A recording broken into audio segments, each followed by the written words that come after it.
Okay. I don't know if anyone can hear this one, but we'll see. It's a little different. Not sure. I'm going off my phone now instead of uh, the computer. For some reason, the computer doesn't always pick up sound.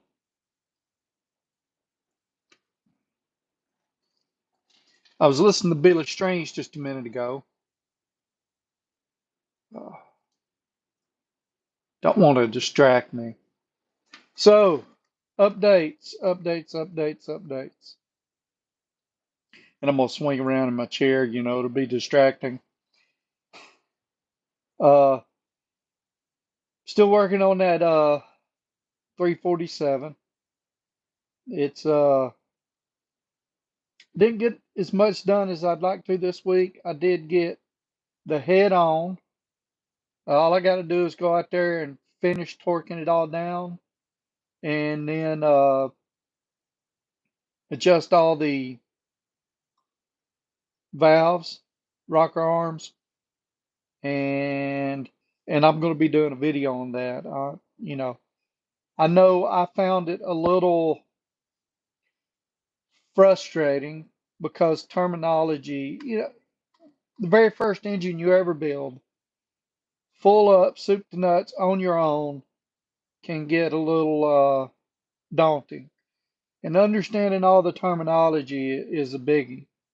Um, there's not a whole lot of adjusting valves or rocker arms for dummies out there, so I'm gonna do a little video on that this week.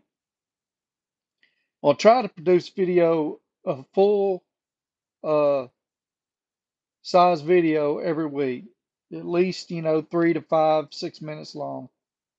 Um, but anyway, so the very first motor I ever built, fully everything, was the 332 that's in the Fairlane, and it's got pedestal mount rockers on it that there is no adjustment in them. The only adjustment is with shims. Um, so figuring all that out without going and asking a million people a million questions, because I'm too stubborn to do that, was kind of aggravating. Um, Getting it all figured out because everything talks about uh lash or something like that. Well, with a hydraulic roller, you're not deal with a hydraulic cam, you're not dealing with lash. You're dealing with lifter preload. If it was a solid lifter, you would be dealing with lash. Uh, and then you got the difference on a hydraulic cam or a hydraulic lifter. You got a difference between pedestal mounts and adjustable rocker that are stud mounted. I guess I should say pedestal mount and stud mount.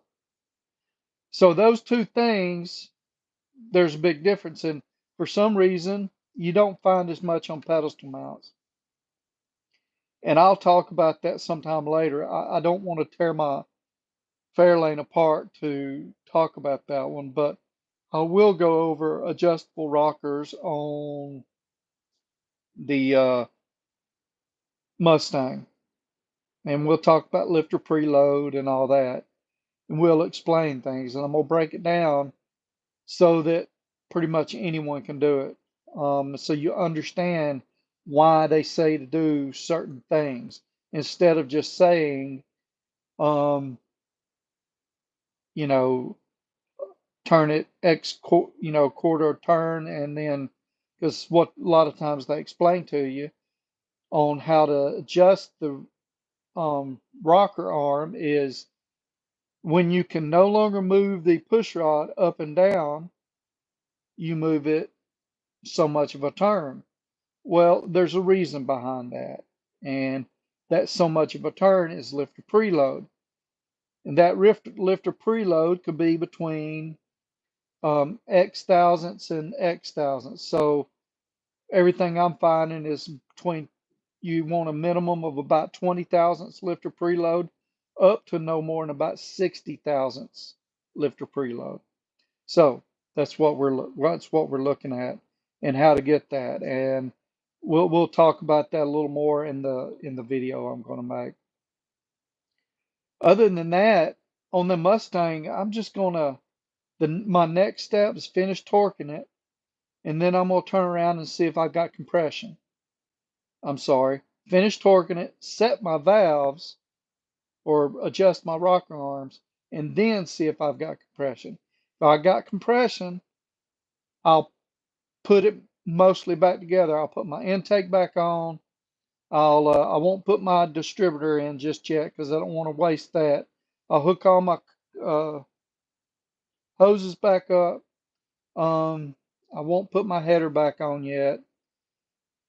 And once I get that done, though, uh, I'll put water in it, and I've got a tester. It's a little pump. You pressurize the cooling system, and it will show you where a leak is.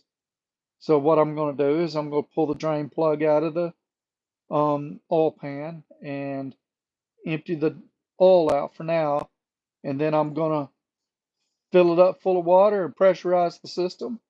And if water comes out somewhere, I'll know we're no good, and I'm going to turn around and work on that. I'll work on either finding me a block or I don't know, or taking a 351 that I've got and putting it back together and throwing it down in there, which I might do anyway.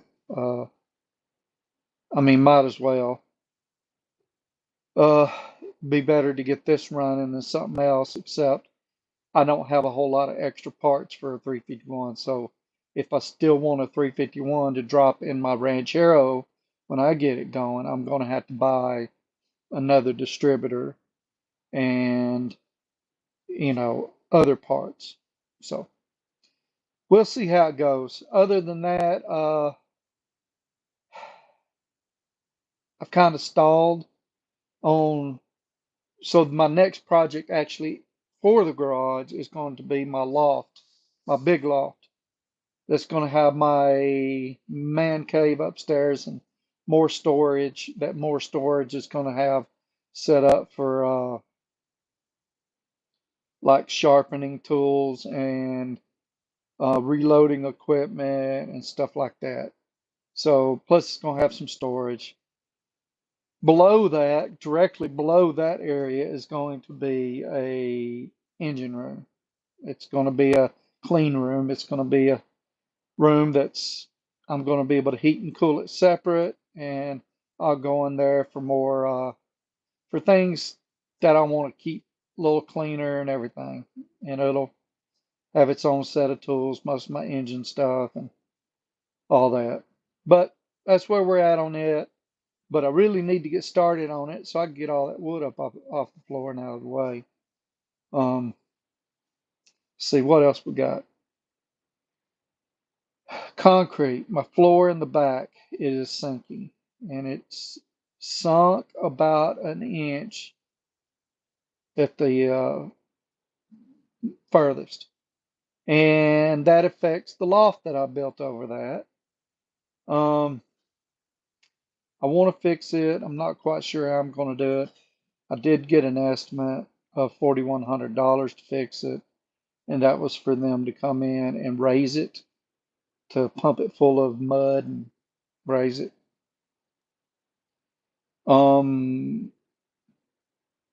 I think it might be cheaper to go in and cut all that out and then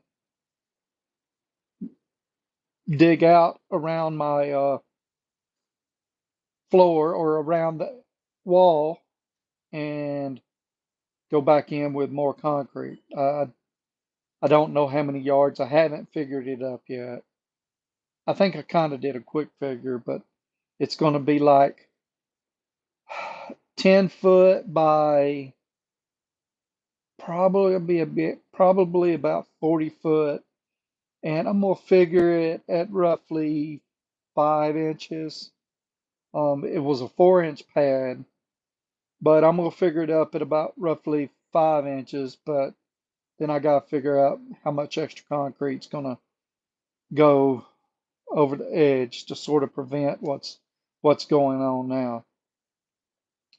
I'm thinking that's gonna be cheaper, but I'm thinking I'm looking at about $1,000 in concrete. Got a friend who'll let me use a saw, so I'll be able to do that. And then it's how am I gonna get all that old concrete out?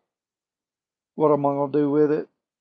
And I'll just pile it up in the backyard and use it for fill when I build me a lean-to next to it. So that's what I'm looking at there. And I guess last things last, or should be focused on a little before now, is the Ranchero, no, I'm sorry, the Fairlane, the gas tank. Still haven't done as much work to that tumbler as I need to do, but I got to get that done. I'd really like to have that out cruising around this summer, and getting that gas tank done is the next project on it. So I should probably really be focused on that. So I'm gonna see if I can't get something done on that this week, along with finish torquing that head down on that Mustang and trying to get some traction on it. So I'm gonna look forward to trying to get two big things accomplished this week, and let's see if we can do that. It really depends on the weather because I'm just not a cold weather person, and hanging out in that garage, even though I got that bullet heater, isn't fun. So, um, hey, that's about it.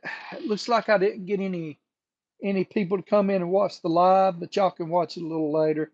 Hey, remember, go and watch those videos that I pointed out to the pawn shop, my last pawn shop video. Go watch it, enter in that contest. Hey, there's only a few people entered. Right now, there's good chances for you to win something. So go in, enter that contest, and hey, maybe you'll win you a cup. Y'all take care, and I'll see y'all in the next video. Bye. Now I shut this off.